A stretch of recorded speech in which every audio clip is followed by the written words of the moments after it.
In order to improve the battery life on the Samsung Galaxy S26, first of all, we can open Settings. Over here in Settings, we're going to proceed to the battery, and we're going to start with these settings. In here, we can see the daily usage, which we can also switch to the since last charge usage. And then over here, you should be able to see apps that use the battery the most. So of course, you can try to do something about it, whether not to use this app too often. Maybe you can tap on the app itself in order to limit background usage in here. And there we go. So this is definitely useful if you feel like some apps are draining the battery. Over here, you can verify that quite easily. Besides that, we have the power saving mode, which of course is a really great tool to temporarily extend the battery life in case you cannot charge your phone at a given moment and you need to keep the battery alive for quite some time. Of course, this doesn't provide too much time. It's not like a significant change, but definitely this allows you to get extra minutes, maybe even an extra hour or so. This also depends on the battery percentage of your phone at a given moment. We also have the maximum power saving option, which is over here, and in this case you have a limited activity. You can only choose essential apps in here and some additional ones in there that should be available, although you probably want to restrict yourself to only necessary apps that you need to use when you want to keep the battery alive. For the standard power saving mode, we also have additional options that you can toggle in case you want to make some changes in how the power saving mode should work. We can also go to background usage limits in here in order to also decide which apps should never be put to sleep, of course. Also, we can see sleeping apps and deep sleeping apps. So if you decided to make some changes, then of course they may also affect the battery life. Although I'm pretty sure if you leave it empty as I have right now, then that's a pretty decent choice in that case. We can also find the battery protection, which is quite significant to use if you want to keep the battery in a healthy state for as long as possible. We have two battery protection options. We have the basic option, which allows you to charge your phone fully to 100%, but then once the battery reaches 100%, the phone stops charging. And when the battery drops to 95% and the phone is still connected to the charger, you didn't unplug it in the meantime, then the battery is going to be charged up again back to 100%. Besides that, we have the maximum option, which allows you to enable the overcharging protection. Usually the limit is set to 80%, which means that you will be able to charge your phone to 80%, and that is all. You will not be able to exceed it. We can also adjust the limit to 85, 90 or 95%. And in the case of the basic battery protection, we can also toggle the sleep time protection, which stops charging at 80% as well while you are asleep, and it finishes charging up to 100% just before you wake up. Of course, this option might need some time to figure out when you sleep and when you start charging when you wake up to unplug the power adapter, and so on and so forth. So you might want to give it some time to figure out your sleeping pattern and charging pattern. And the reason why these options include most of the time 80% or they mention 80% of the battery is because this is how batteries are built in this way nowadays. Meaning that the 80% is pretty much the best, the most optimal percentage for the battery if you want to keep it in a healthy state for as long as possible, and if you want to slow down the process of aging, which is still inevitable. It will still happen, but if you keep charging only to 80%, then at least in theory it should slow down this aging process. And besides that, there's also, of course, the matter of when you should start charging a phone. So ideally, you don't want to fully use the battery to 0% or 1%. Usually, you want to start charging at 20%. So the percentage for the battery that is ideal or most optimal one is between 20 and 80. And you probably want to stick between these percentages if you want to, of course, keep the battery in a healthy state for as long as possible. Of course, I can understand that for some people it might be annoying to use 80% all the time and not be able to use those additional 20%. That is completely fine. You don't really have to be so restrictive to yourself. If you want to, you can stick with the basic protection. However, I can still recommend you using at least the basic battery protection, which is actually enabled by default. So if you didn't change anything in these settings, then you are probably good to go. Over here, we can also go to the battery information in order to check the battery health. So this is a pretty good indicator of how good your battery is at a given moment. So of course, after some time, the percentage of the battery health is going to drop due to the aging process, of course.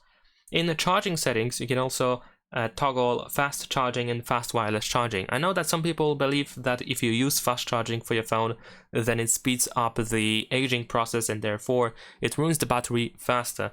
So if you believe that, of course, you can turn this option off and you don't have to use fast charging. But on the other hand, if you don't really believe it, then, well, feel free to keep it enabled. It's, of course, up to you how you're gonna use your phone. And yeah, that is pretty much all that we can do in the battery settings. But besides battery settings, we can also go to the display settings. And in here, these display settings are also quite important because, for example, the dark mode uses less battery than the light mode. So you can switch to the dark mode over here in order to optimize the battery usage. You can also go to the dark mode settings if you don't really like to use the dark mode that much. So in that case, you can create a schedule for the dark mode, which makes the phone turn on and turn off dark mode at a given time. Of course, brightness is also a huge deal. The more brightness you use, the quicker the battery is going to be drained. So you probably want to stick the brightness in low, I guess, for most of the time. And if you don't want to manually switch all the time, then of course I can recommend you using the adaptive brightness, which automatically adjusts the brightness of the screen. If the adaptive brightness is disabled, we also have the access to extra brightness, which also uses more battery. So if you do use extra brightness, you might want to turn it off. We can also read this description over here that this uses more battery. Of course, motion smoothness also has an impact on the battery life. If you use standard motion smoothness, this limits the refresh rate to 60 Hz, which of course is not as visually pleasing as adaptive option, which uses up to 120 Hz, but this allows you to save the battery. And me personally, I would not really switch to the standard one because I still prefer to use 120 Hz, even though it drains the battery faster, because it's just more pleasing to use. It's just more convenient. I think the smooth animation is really important to be, of course, to enjoy your phone and to be able to use it fully with the full enjoyment, I guess. However, of course, I have to mention this option since it also has an impact on the battery. Besides these options, the screen timeout option also has an impact on the battery life, of course. Ideally, you want to stick between 15 and 30 seconds. One of these two options are the recommended ones. And there is also keep screen on while viewing, which allows you to keep the screen enabled even if you exceed the screen timeout over here, which is really convenient to use, but also drains the battery because naturally you keep the display on for a longer time. And I believe that is pretty much all that we can do in the display settings. Another thing that I have to mention is animated wallpapers. If you use some sort of like animations for the wallpaper, maybe you have a video wallpaper or something like that, these features also drain more battery. And also we're gonna go to location in here, and in location we can go to location services. And you can find these two options, Wi-Fi scanning and Bluetooth scanning. I can actually recommend you disabling these two options because they can actually save the battery quite a bit as well. And these options don't have to be enabled all the time. Whenever the phone needs to use these features, you'll be informed about it, and of course then you can turn these options on at least temporarily when it's needed and turn it back off when it's not needed. So definitely give it a try and turn it off. And I believe that is pretty much all that we can do in the settings. Probably there are some additional options that we can go through, but they are not so significant.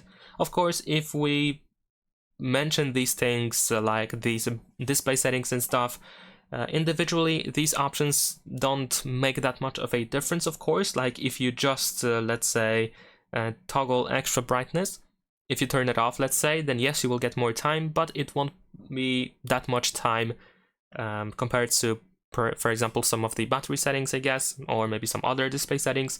However, if we count everything up, if we add everything up together, you can actually get a pretty huge amount of additional time for your battery. One more thing that I have to mention, though, which might sound kind of silly, but still I feel like I have to mention this, is of course the usage of such things as Wi-Fi, Bluetooth, mobile data, location, NFC, and so on and so forth. And what I mean by that is, of course, if we use those features, the battery is going to be used more. So whenever you are not connected to any Bluetooth device, or if you don't want to use QuickShare at a given moment, you can of course turn off Bluetooth to just save the battery. If you do this, of course, regularly, you will be able to save the battery quite a bit. Whatever feature you don't need to use at a given moment, it is of course recommended to turn off to save the battery. And whenever you need to use them, or you can use them, like let's say the Wi-Fi, once you are outside, you can turn off the Wi-Fi completely on your phone once you go back to your home, or once you have a place where you can use Wi-Fi, you can connect to it. Then of course, then you can turn the Wi-Fi back on and then you can use it. It's not about not using these features at all, it's about turning them off when you don't need to use them at all. And I believe that is pretty much it. However, if there is something that I missed that you think can also improve the battery life, that saves the battery quite a bit, or slows down the battery aging process, then please let me know in the comments so that other people can also see it. And if you're watching this video, then of course I can recommend you checking these the comments below this video to see if there are some additional tips provided by others. If you're looking for guides for Samsung Galaxy S26, then be sure to check out my channel. I have a bunch of videos and tutorials for this phone. And that is it. Leave a like and subscribe.